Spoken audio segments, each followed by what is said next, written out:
Polish Prime Minister Donald Tusk is doing everything in his power to make sure Poland adopts the SAFE program.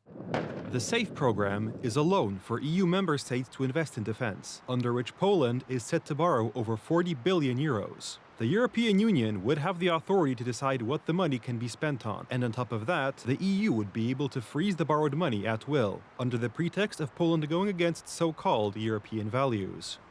With this in mind, it becomes obvious that the point of Poland's SAFE loan is not the development of the Polish military, but rather bringing Poland to heel politically.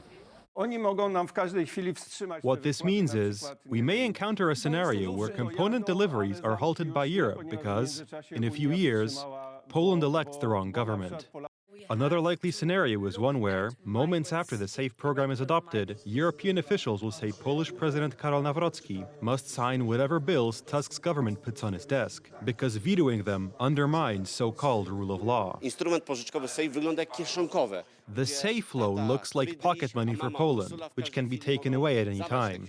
President Nawrocki has not yet decided what to do with the bill, which is likely to be passed by the parliament on Friday. If the president vetoes the bill, the government will not legally be able to take out the loan. Members of Tusk's coalition are already floating the idea of launching the program even if the president vetoes the bill, though that would be contrary to the Polish constitution and could even end in legal action against the politicians. Any agreement must be ratified by the president if it places a significant financial burden on the state. Donald Tusk should ask for the ratification of the agreement. He does not have the two-thirds majority in the parliament necessary to override the presidential veto, so he can't legally sign the loan agreement.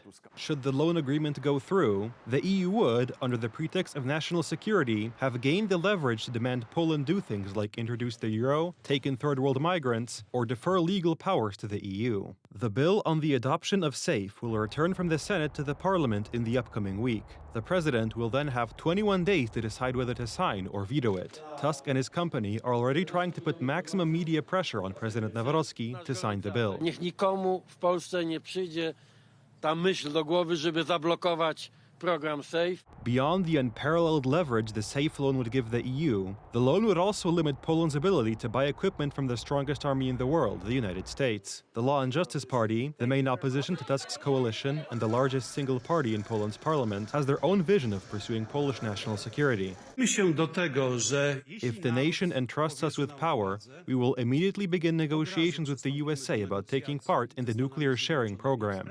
Nuclear weapons. This is a vision those in power completely ignore, since it would require prioritizing real, high-quality diplomacy with the USA. Instead, they put all their eggs in the basket of the EU's SAFE program. My naprawdę szukamy wszystkich dróg, żeby ten program jak najszybciej zacząć realizować. The possible motivations are many, but Germany in particular is especially keen on Poland adopting the SAFE program, going so far as to send its own ambassador to spectate the parliament session on the loan. Germany needs contracts, money, and supporters to ever hope of becoming a regional power. By adopting the SAFE program, much of Poland's borrowed money would go towards supporting the German defense industry, and thus, German regional dominance.